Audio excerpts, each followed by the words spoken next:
जाओ निकल जाओ, तब छोड़ते हैं, ऐसे नहीं छोड़ते। तो छोड़ दे तो बहुत अच्छी बात है।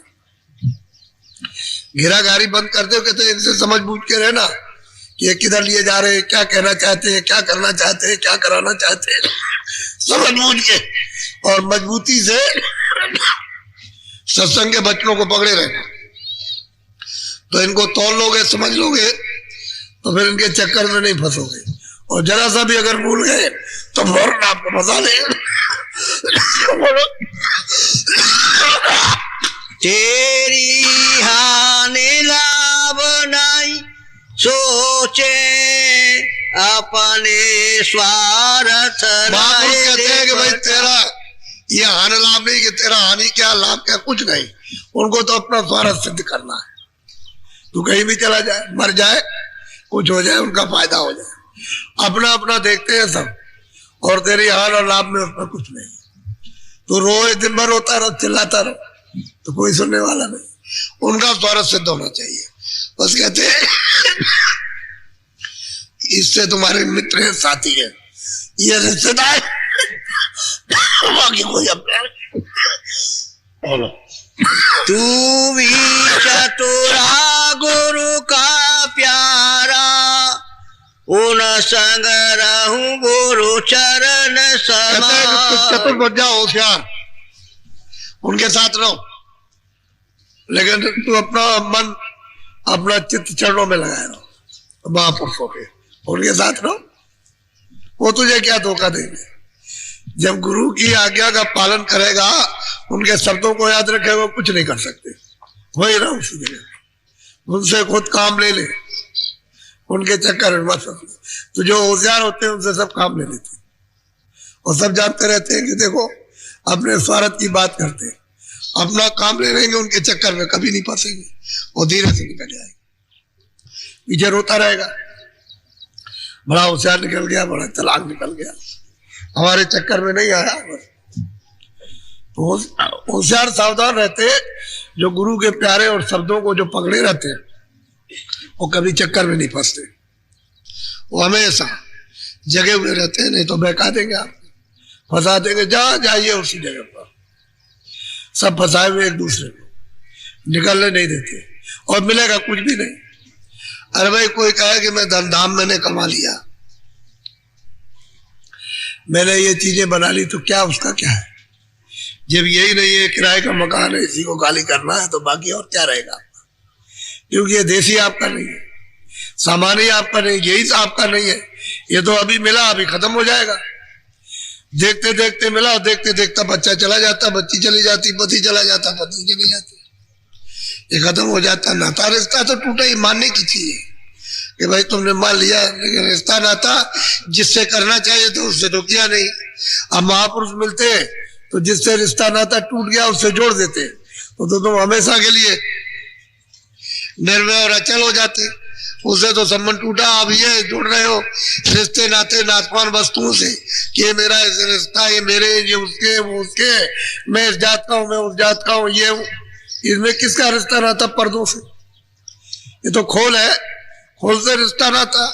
चेतन से तो जोड़ा नहीं, चेतन तो बेचारा क्या करे, जड़ में फंस गया, चेतन मिलता नहीं। जब तक महापुरुष नहीं मिलेंगे तब तक क्या पता चलेगा उसको।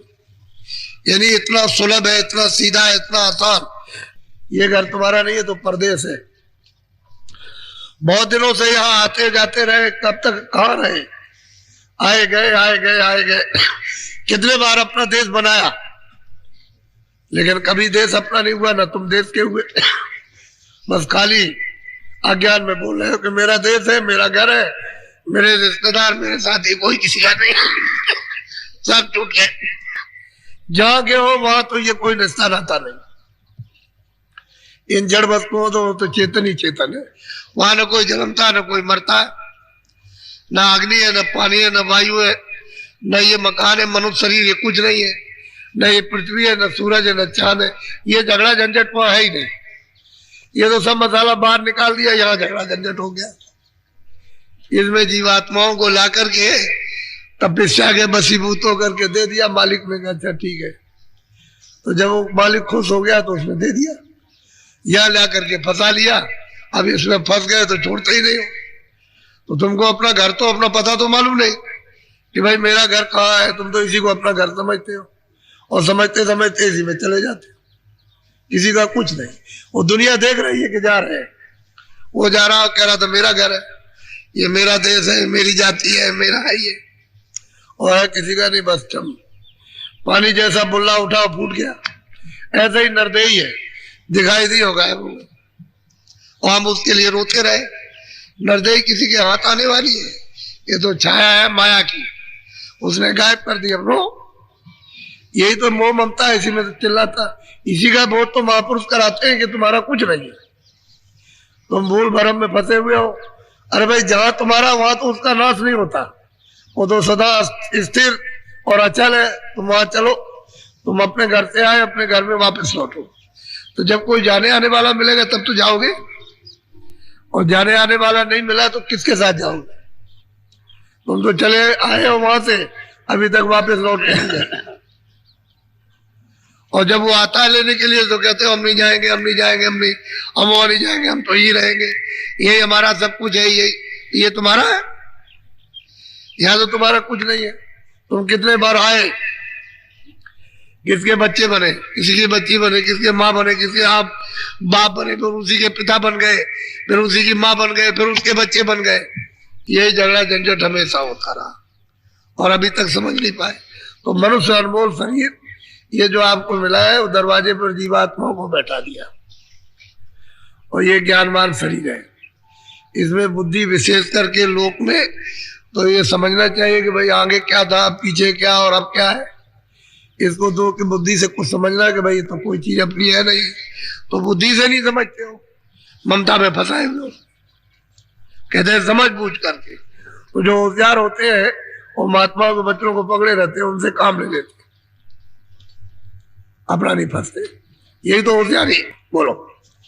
जो बेमुख गुरु भक्ति नाम से कोई तरह काबू नहीं पाए। कहते हैं कि जो भक्ति, जो गुरु से और नाम से और उनके आदेश से जो विमुख है, कहते हैं वो तो कभी काबू पा ही नहीं सकते। वो तो संसार में पूरी तरह से रमा है, फंसे हुए, इसी में उलझे हुए, इससे वो निकल नहीं सकते। वो निकलेगा वही जो शब्दों को सुनेगा, जो शब्द सुनकर के भक्ति करेगा, आदेश का पालन करेगा और भजन करेगा, वो समझ जाएगा, बाकी कोई नहीं। इसलिए कहते हैं कोई कोई निकल के जाता है, कोई कोई समझता है, कोई कोई निकलता है, कोई कोई आदेश का पालन करता है, वो निकल जाएगा, बाकी सब इसी में फंसे रहते हैं, इसी झगड़े झंझट। बोलो। तो जोक्ति से दीन विधि से छोड़ चलो संग दोषन दिन छोटापन, अपने को छोटे हो जाओ, हम कुछ नहीं जानते, छोटे हैं। तो जब दिन हो जाएगा, छोटों को सबको ऊपर कर लेगा तो धीरे से निकल जाएगा, और छोटों से सब प्यार करते। किसी का भी बच्चा हो, चाहे पशु पंछी का कोई बच्चा हो, सब प्यार करते। किसी जात का कोई बच्चा हो, कहीं पड़ा, उसको सब उठा लेंगे। तो क्योंकि वो दीन है और छोटा है।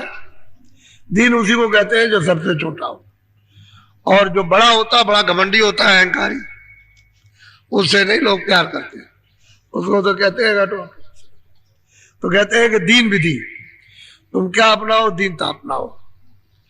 तुम्हें कहते हैं धीरे से वो दीन छोटा बन करके सबके काम भी आ जाओगे, सबसे काम भी लोगे और निकल भी चलोगे, फिर वो कुछ नहीं कहेंगे।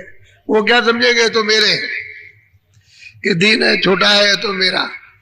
तो आप दीन होकर के उसके हो जाओ, उसको अपना कर लो और धीरे से चुपचाप निकल जाओ। फिर ये जालसाजी तुम्हारे साथ क्यों ठगियाई हो, क्यों तुमको बताया कि भाई वो तो छोटा ही है, उससे भी काम ले लो, अपना काम भी कर दो, छोटे बने रहो, और धीरे से छोटे बन के निकल चलो तो बाधा नहीं पहुंचेगी। और जहां घमंड आया तहां मत फंसे, वही तो गिरा देगा आपको। वो दीनता जो है निकाल देगी। जो दो दीन होता है वो सब के काम आता है, और सब उसके काम आ जाते हैं। छोटे आदमी के साथ सब काम आते हैं। बोलो।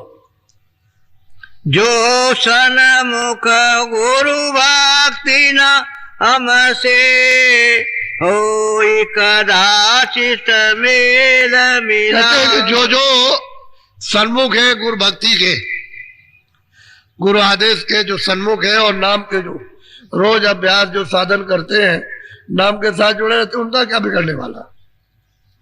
वो तो किनारे लग गए और पार उतर जाएंगे। तभी तो महात्मा ट्रेन लगाते हैं कि आओ इस भवसागर में एक नाव लगा रखी, जहाज, आओ इसमें बैठ जाओ।